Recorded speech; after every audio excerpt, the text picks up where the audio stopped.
He's actually a Greek Orthodox saint, and he's a contemporary saint. He died quite recently, in 1938.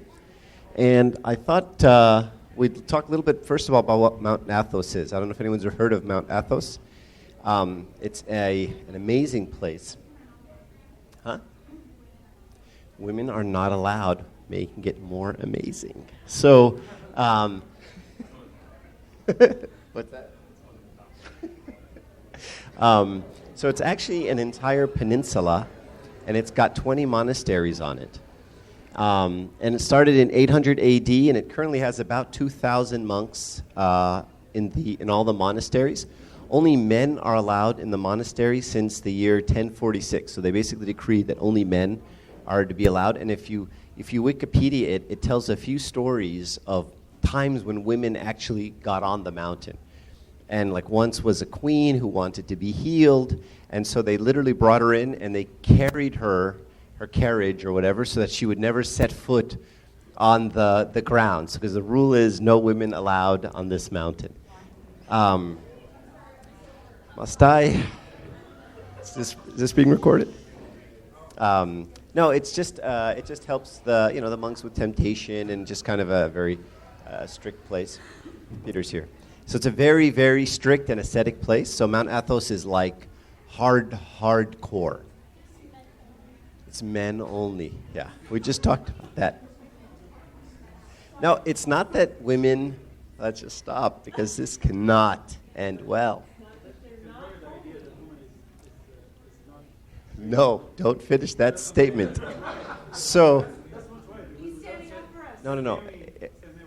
Say Mary was a woman. Good. So, I think what we can conclude from this is the men, it's that men are weak, and because of their weakness, and they just don't want the temptation of having women on the mountain. That's it. Because men are pathetic and weak, and they get distracted. Move on. Okay. Now they're much happier. And these guys, by the way, are against any kind of ecumenism. Can we go there? Huh? There? Yeah, we can. But I don't know if they really allow you inside the churches. And that's the same point. They're against any kind of ecumenical movements. They don't want to unite with anybody. They don't want to talk to the Catholic Church. They thoroughly believe we are all heretics. They believe some of the churches they're in communion with are heretics. So they're like as hardcore as they come. So if we had plan a trip to their monasteries, for example, they probably won't let us in the monastery, because only baptized people are allowed inside churches technically. And since we're not baptized, we're heretics, then we wouldn't even be allowed in. So that's how hardcore these guys are. And these are the guys, by the way, that are preventing most of the unions between the Greek Orthodox Church and anyone else. It's the Mount Athos guys. What's that, Peter? We just dropped the big one on them. And then, Hitler wouldn't even do that. So, interestingly enough, even during World War II, when Greece was occupied, a few monks from Greece, from Mount Athos, went and met with Hitler and convinced him not to occupy Mount Athos, and he did not. He did not touch it. It came through the World War untouched completely, right? So it is a very holy and amazing place. But it's because of their very hardcoreness that a lot of the ecumenical movements are stifled, right? It's and sometimes you'll be talking to a priest and say, "No, why aren't we uniting much faster?" And often they'll just say Mount Athos. They'll just say it like that, and so anyway. But that's what the peninsula looks like. You can see there's just a variety of monasteries, and that's just one of the monasteries. But you can see how beautiful it is. And for those of you who've been to Greece, they do tend to build these monasteries on these mountains that are sort of overlooking the water. It's very breathtaking. But anyway, this is where Saint Silouan was, where he was a monk. But let's go back to his childhood. And there's just some small touches in his life. I mean, I had to read his life this week. Abuna sent me some great materials on it. He was the son of peasants. His dad was a farmer. 5 kids, 5 sons and 2 daughters. And I want to give you this one story that he recounted about his childhood. That, they kind of asked him about his father once. So he tells the story of his dad was out in the field working, and he asked him, "Son, I want you to go prepare dinner." So he ran back home and he made dinner. And he made pork for everybody. His dad came home, they ate, and that day was a Friday. So it was a fasting day. And his, Saint Silouan, his name at the time was, I forgot his name. I forgot his name. It's in one of the slides. I'll see it in a second. Simeon, I think. Anyway, he made this pork. His dad came home and he ate it. And then his dad went up to him 6 months later and said, "Son, do you remember when I asked you to make dinner?" And he said, "Yeah." And he said, "Do you remember what you made?" And he said, "Yeah, I made pork." He said, "It was Friday that day." And then the next bullet there is, "Why didn't you tell me?" And he said, "I didn't want to embarrass you." Right? Because he knew he'd put all this effort into it. And when he tells this story, he adds, "This is the type of elder one should be. He never became angry, always had an even and meek disposition. Think about it. He waited for half a year for a good moment to tell me without shaming me." And the point I want to make here is we're all parents. And this, to me before anyone else. But our kids see in us the first image. They create the first sense of who God is. I mean, we cannot understand or comprehend God. And the first thing they can comprehend is us. Right? So our relation to them mirrors and images this relationship of God. In fact, we should even think about when we answer our son or daughter, how would Christ handle this situation, right? Because they need to see in us Christ, right? So when he remembers this story 50 years later and says, "My dad waited 6 months to tell me because he didn't want to embarrass me," look at the gentleness with which his dad handled him, right? That meekness. Okay? And this is just a very important lesson to us as parents. Obviously, this is something I didn't do today on multiple occasions during the liturgy. But, I mean, it's something for us to think about, right? That our kids learn from us who Christ is, and they start to create these images of who God must be, because we are the all-powerful to them, right? Especially when they're younger. So I wanted to recount the story as he did. And this is a picture of him. He was actually a very strong guy. So he was physically very tough. He wasn't always a very good person. He was actually a pretty bad person for a while. It was recounted he could eat 50 scrambled eggs after Lent. He was huge. Once he punched a kid in the chest and almost killed him. So this kid was bugging him. So he just turned around, he punched him in the chest. Kid basically, keeled over, started coughing up blood, foaming at the mouth. Kid was sick for like 3 months after that, but stayed alive. And this is the kind of person he was. He could break a board with his fist. He could drink 2.5 liters of vodka and not get drunk. And he indulged his body with all kinds of earthly pleasures. So he was a player, basically. And, this was his upbringing. Physically, extremely, extremely strong. In fact, they even tell one story of once this one guy said, my horse can't walk because it's Russia, right? So his hooves are frozen, and there's so much pain I can't knock the ice off because the horse just keeps jumping because of the pain. So he went out and literally physically restrained the horse, put the horse's head underneath his arm, physically restrained the horse while this guy knocked the ice off of the. So he's a very, very strong man, and this strength, like many things that God gives us, they're gifts, right? And we take the gifts and we can go in either direction with them, right? And the point I want to make about this particular gift is he took this strength and he channeled it, and he moved it towards the monastery and ascetic practices, and he used that incredible strength to serve God and serve the church in many other ways that we're going to see in a bit. And this is something I think that's very important for us, again, as parents or just as individuals to think about. Sometimes you see a kid who's acting up, who can't sit still, who's got all kinds of things, and you say, your first inclination is we got to break that, we got to stop that, we got to end that behavior. And the fact of the matter is, the more senior parents tell us there's nothing more wasteful in time than trying to stop or break a behavior. It's just not going to work, right? And what often we need to do, and what God does with us, is he takes this thing and he just channels it, right? I mean, you take someone like Saul, right? Very, very zealous, hateful Christian guy, hateful of Christians, right? I mean, super zealous guy. All kinds of effort and power, and he took all of his effort and just aimed at killing Christians, right? And instead of God coming in and just stopping that and breaking that, he said, no. We need the zealous. I gave you the zealous, right? That's a gift from me.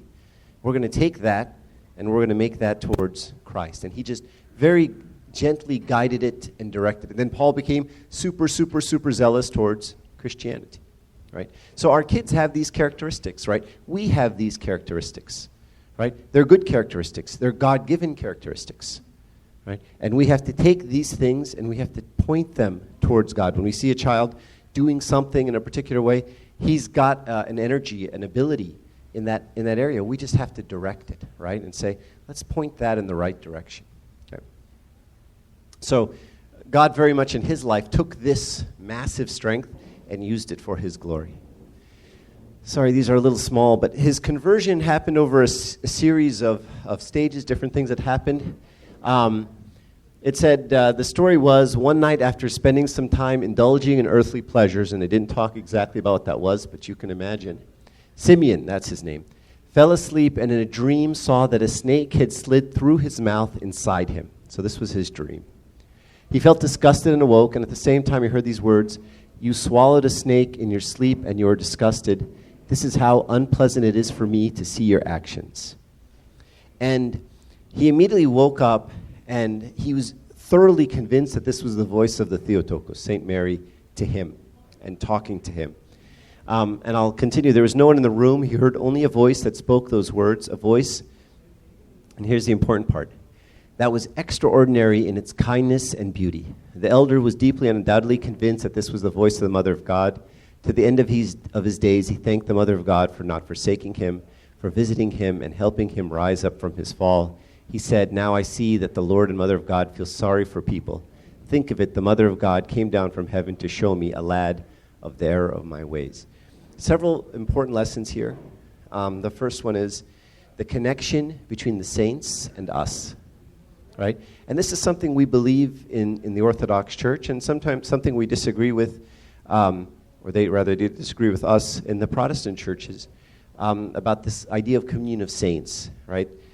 And it's something very important to us because it isn't like, oh, it's just a belief and we believe in intercession. They don't. It's more of the entire life of the church and the experience of the church. I mean, stories like this, there's tens of thousands of them in the Orthodox Church. Tens of thousands of these kinds of stories where a saint is very keenly aware of something happening on earth in someone's life, and how the saints are very keen and involved in the life of people on earth, right? So this isn't like, oh, it's one of our dogmas. Intercession is a dogma that we believe in, right? It's not that simple. It is a life that we believe in. And that's why we have, the lives of saints all around the church. So that's kind of the first thing. And the second thing is the gentleness that he heard, right? Sometimes we love to perceive God as mean and ruthless and strong and judgmental and vindictive and all these things. And ultimately, the gentleness with which St. Mary approached him and the lovingness that he thought of when he thought of her words and how she touched him. So this was his conversion. He then started going into the military, and he kind of had this bit of conversion, and he kind of fell back. And then he started living a righteous life again, and then he went back again. But once he was in a tavern, so this is another picture of him. You can see him, he's a big guy. There was a lot of music. So he was with the Russian military. They're out at some tavern, and there was a lot of gaiety, music. A dinner with vodka was ordered. The group began to talk loudly, And Simeon remained silent. One of his friends asked him, "What are you thinking about?" And he says, and look at the perspective, "I am thinking, here we are in the tavern, eating, drinking vodka, listening to music, and having a good time. And meanwhile, on Mount Athos, monks are keeping the vigil and will pray all night. So who of us will give a better answer on Judgment Day, we or they?" Just mind-boggling, right? So he's at a party, they're drinking vodka, he's with the boys, they're having a great time, everyone's laughing, talking loudly, and he's thinking, monks on Mount Athos are keeping vigil right now, right? And you know, the perspective here is extreme, right? So, I mean, we do this with our children, don't we? So, you know, sometimes your 11-year-old, 10-year-old will say, "I don't want to study. I want to go out and I want to play with my friends," right? And you say, well, you know what?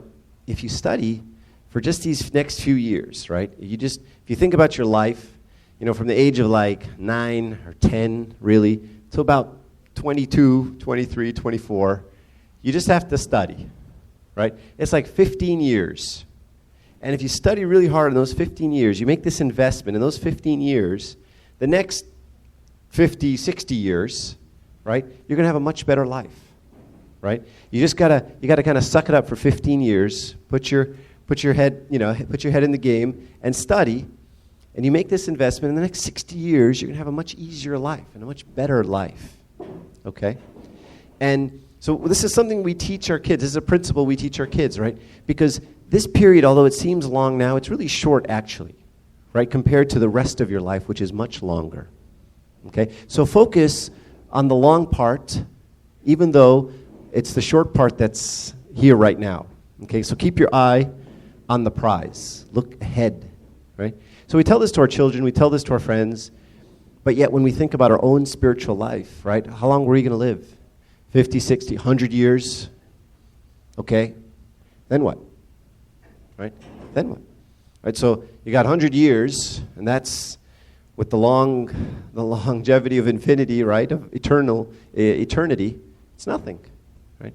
And so when you think about, do I want to be happy and gay and having a great time for these 50, 60, 70 years, or eternity, right? Which should I be focusing on? And if you look at your daily patterns, right, how many hours do I devote to seeking after the daily bread, the food that perishes, and how many minutes, seconds do I devote to the eternal life? It's the exact opposite. On any given day, we spend hours and hours and hours devoted to the temporary, and minutes, if that, seconds devoted to the eternal. It's the exact opposite. Right? So what I liked about Simeon in this quote is even in the moment, right, of being out with the boys and being in a bar and drinking vodka and having a great time, right? His mind is at the eternal, right? And he's thinking about which day? Judgment Day.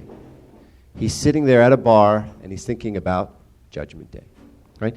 And when we have this perspective, and maybe that's a harsh perspective or a very strong perspective, but when we have this perspective of, there is a Judgment Day, there is a time when I'm not going to be on this earth, and what am I going to feel, right? Many of the saints tell us, live as if you're going to die tomorrow. How would you live if you're going to die tomorrow? Right? And I was just telling Abuna about someone who, Pope Kyrillos revealed to him that he was going to die in 3 days. And he spent the last 3 days of his life taking all his money and giving it to any church he can find. Right? He would find different people building, buildings or doing things, and he just started just giving away all his money as quickly as he could in the last 3 days that he had. Right? So again, having this perspective when you don't have a terminal disease or when you don't have death knocking at the door and you're not in the hospital, but you're just living your daily life, what am I going to give an answer on Judgment Day? Right? So keeping that perspective all the time, that's winning. Right, that's the goal. And he had that even as a young guy in the military. So Simeon arrived at the monastery in 1892. And they have a great custom there. So when you first start, they basically have you come down. And once you join the monastery as a monk, you take a week, don't talk to anybody, and they say just think about every sin you've ever done. Take a week, stay calm, and just think about everything you've done and write it all down. And you have a week. Because remember, in your monastery, you got lots of time, right? Take a week and spend the whole week writing down every sin you've ever done, right? And then at the end of that week, you're going to have a period of confession, and then we're going to start over, right? So he did that. And when, again, I saw that, I thought, that's such an amazing exercise. That's an amazing exercise to do, where you sit down and you think about everything you've ever done, you confess it, and then you just literally start anew. In the monastery, he was held in high regards. He was a good worker, fine temperament, and this pleased him greatly. So everyone kind of looked up to him. He was, the guy you can count on. He was cool-headed. He wasn't crazy. He was normal. And it was then that thoughts began to creep in his soul, such as, you live a saintly life, you have repented, your sins have been forgiven, you pray incessantly, and you fulfill your obligations well, right? And Abuna kind of alluded to this today in the sermon, but this is the first strike of the Christian, right? Satan always tries to prevent us from doing good.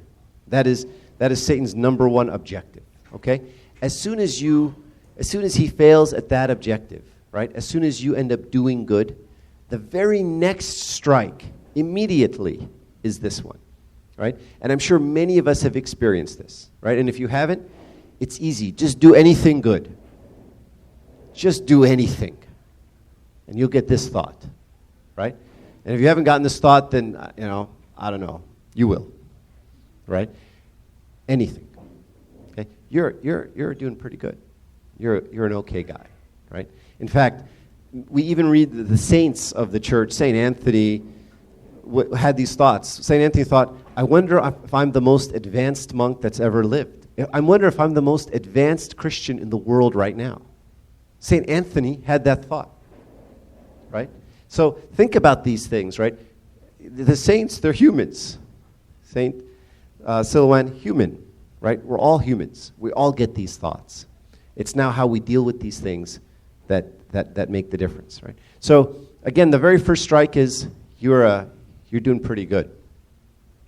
Oh boy, that's small. I'll read it to you. This is what happens when I run out of time. Yesterday we had our retreat, so I didn't have time to cut this down like I normally do. One night, his cell fills up with a strange light, which showed through even his body, so that he could see his organs inside him. Again, you can imagine a very scary, but interesting time. A thought came to him. Take it. It's grace. But his soul was confused, and he was left in a state of great anxiety. By the way, this is a very important sign of spiritual life, of any of these signs or wonders. The saints always tell us how you feel after it is usually an indication of whether or not it was from the devil or whether or not it was from God, right? Notice it says he felt a lot of anxiety afterward. That's never the feeling a saint has when they're visited by an angel. It's always a feeling of peace. After seeing this strange light, he was visited by demons. And out of naivete, he spoke with them, as with people, quote unquote. Their visits became more frequent. Sometimes they would say, you are now a saint. And sometimes they will say, you will not be saved. So they would mess with him. Literally, that's just the only way to describe it. You are not a saint. You are not going to go to heaven. And then next time you are a saint, you are a holy man. Brother Simeon once asked a demon, why do you say such contradictory things? On the one hand, I am holy, and on the other hand, I will not be saved. The demon laughed and answered, we never tell the truth. Right? So, again, you see the demons he's conversing with them, and they're very clear as what their objective is. Lifting him to the heights of pride and throwing him into the depths of eternal damnation, burden the soul of the young novice. And this is, by the way, something that Satan does to us on a much lesser degree, right? Is he fills us with thoughts of pride, and then he fills us with thoughts of despair, right? I'm no good. I'm never going to be like the others. This is why we got to start earlier. they're here. Look how happy this guy is. Wow, that is one happy kiddo. That's so cute. So Satan often does this to us as well, right? He gives us arrogance, and then he fills us with thoughts of despair, right? And if you ever met someone in the church, oftentimes they're so depressed. Oh, did you hear about the monk that did this or the bishop that did that? And even Abuna messes things up. Abuna, can you believe what Abuna? And thoughts of despair, right? The world is ending. Everything is terrible. The church is falling apart. Without you, nothing can be saved, right? We get both thoughts, okay? And this is a common trick by Satan. Burden the soul of the young novice, bringing him to the verge of despair and causing him to pray with increasing fervor. He slept little and in brief spells. By the way, he didn't used to sleep laying down. He would sleep for 15 to 20 minutes sitting on a stool. So he'd sit on a stool and he'd just kind of conk out. And then he'd wake up, and this was his pattern. All the kiddos are here. Cuties. All right. Okay. I'm debating how much...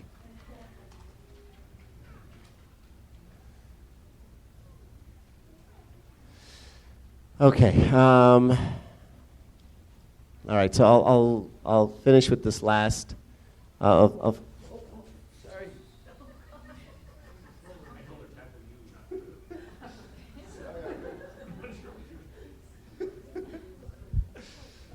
Sorry. All right.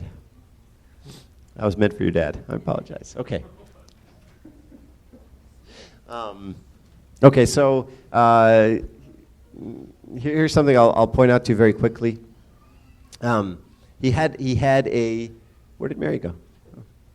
Oh, okay. He had a vision from an icon once, and should I end the lesson? Is everyone done? No? Yes? Joey doesn't have his kids yet. He's ready. He's still ready. Okay. And after that moment, he became very meek and very peaceful. And so look at the second bullet. Once a hermit monk said to him that God would punish all atheists and they would burn in an eternal flame. Okay? So this monk who is a hermit, right? So he's a hermit monk. So he's a pretty advanced level. Says to Saint Silouan that God is going to punish all the atheists and they're going to burn in an eternal flame. Okay? And, sometimes, and I just want to stop there, sometimes we see this same reaction when we listen to our parents or our relatives who are living in Egypt talk about Muslims, right? That same kind of, they kind of clench their fists a little bit, and they kind of have that feeling, right? They're going to get theirs, right? I had this feeling after 9/11, right? When those guys, the 19 hijackers died, and I thought, they're going to meet their maker and they're going to see what they did. Right? We get those feelings sometime. Okay? And I want you to look at his response. It appeared to give the monk satisfaction that they would be punished by eternal fire. But Elder Silouan, with some worry, asked, "Tell me, please, if you are placed in heaven, and from there you see how others burn in hellish flames, would you remain detached? Could you in heaven see other people burning and be detached and be okay with that?" What can you do? It's their own fault, countered the monk. The elder, filled with sorrow, answered, "Love cannot accept this. Everyone must be prayed for." Look at the heart, right? And this is a real important concept, right? As we approach higher levels of Christianity, right, and we get closer and closer to Christ, we have to do what? Get closer and closer to be like Christ. Not meaner and harsher and tougher and more ascetic and more, this is not right, this is right. That's not the way Christ was.